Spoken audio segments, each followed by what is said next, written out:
Sport Express avec Samsé. Samsé, bravo les hommes en bleu.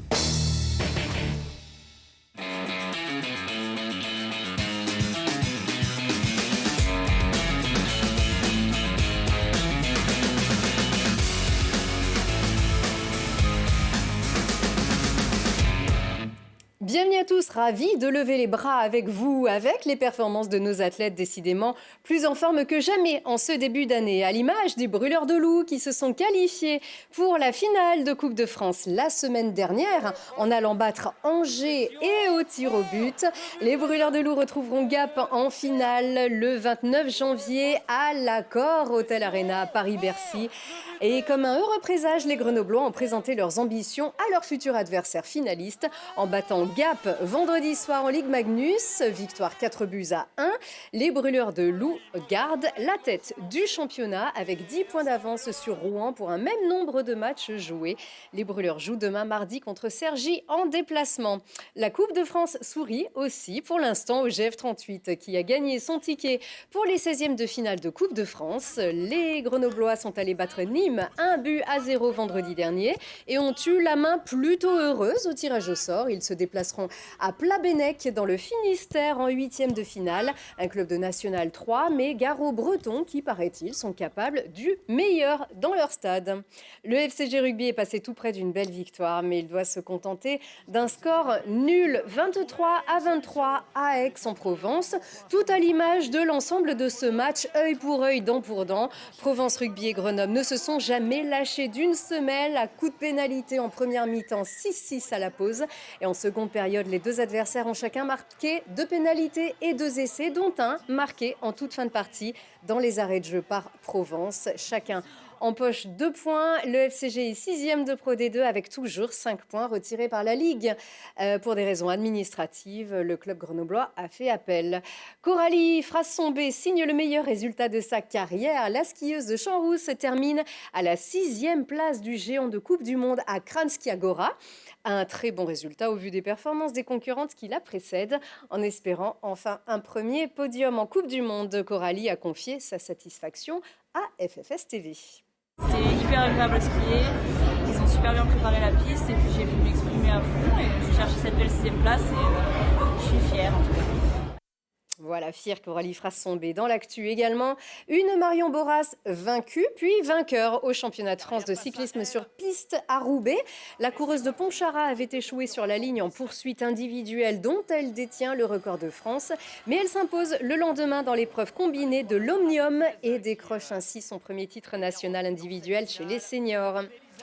Pour tous les fans de l'équipe de France de football, finaliste inconsolable de Coupe du Monde, allez donc voir en replay l'émission Si on parlait de jeudi dernier sur notre site internet télégrenoble.net et écoutez les confidences de Romain Giroud qui semble le jumeau d'Olivier avec peut-être quelques années d'écart. Il nous livre un témoignage intime sur le parcours de son petit frère avec des photos de famille adorables. Romain nous confie aussi son admiration pour les Bleus qu'il juge tous comme de grands hommes humbles et combatifs. Lui qui a fait le voyage retour de Doha avec eux après la finale. À n'en pas douter, le maillot des Bleus en finale de Coupe du Monde sera peut-être collector.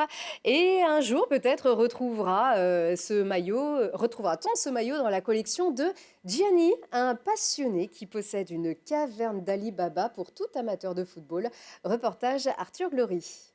Là, on a les équipes françaises, avec par exemple un maillot du GF du début des années 2000. Gianni a près d'une centaine de maillots des 4 coins du monde. Ce passionné de football collectionne depuis son plus jeune âge les maillots atypiques. A priori, c'est un maillot qui a été porté, il a été offert lors d'un entraînement. Tous les continents et les époques sont représentés. Depuis septembre, il a même lancé sa boutique en ligne, le comptoir des maillots. Moi qui aime bien les maillots un peu différents, je me suis rendu compte que c'était pas toujours évident de se procurer ou de trouver des maillots d'autres pays, etc. Donc je me suis dit que si je les trouvais pas, autant faire le truc moi, quoi.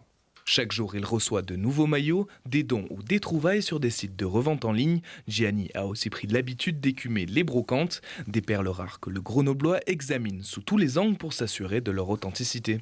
On voit que là, le blason, ça a bien été brodé. On voit à l'intérieur que les finitions, c'est propre. Il n'y a pas de choses qui bavent, qui dépassent. C'est bien droit, c'est bien symétrique.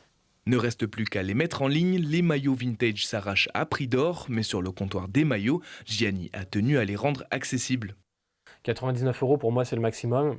Après au niveau des prix, ça va dépendre de l'ancienneté du maillot, de son état, de sa rareté, de sa demande, du prix aussi sur les sites concurrents.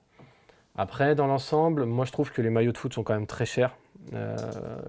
Les maillots neufs sont chers, c'est sûr, maintenant, mais même les maillots d'occasion, il y a vraiment une spéculation autour de ça. Donc voilà, il y a tous ces éléments-là, mais après aussi un peu l'appréciation personnelle de vouloir faire des prix qui soient, on va dire, corrects et accessibles. Gianni cherche toujours à compléter son offre. Ce passionné des écussons va d'ailleurs bientôt se lancer dans les maillots de basket et de rugby.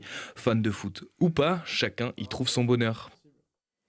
Alors, si Gianni peut nous dire à quelle année correspond ce beau match qu'on a trouvé, ce beau maillot qu'on a trouvé dans le bureau de notre rédacteur en chef Thibault Leduc, eh bien, ce maillot n'est pas à toi, mais en tout cas, on veut bien avoir l'info. Allez, à ne pas rater cette semaine le FCG Rugby qui retrouve Carcassonne au Stade des Alpes ce vendredi à 19h30. Et nous, on se retrouve lundi prochain. Très bonne semaine.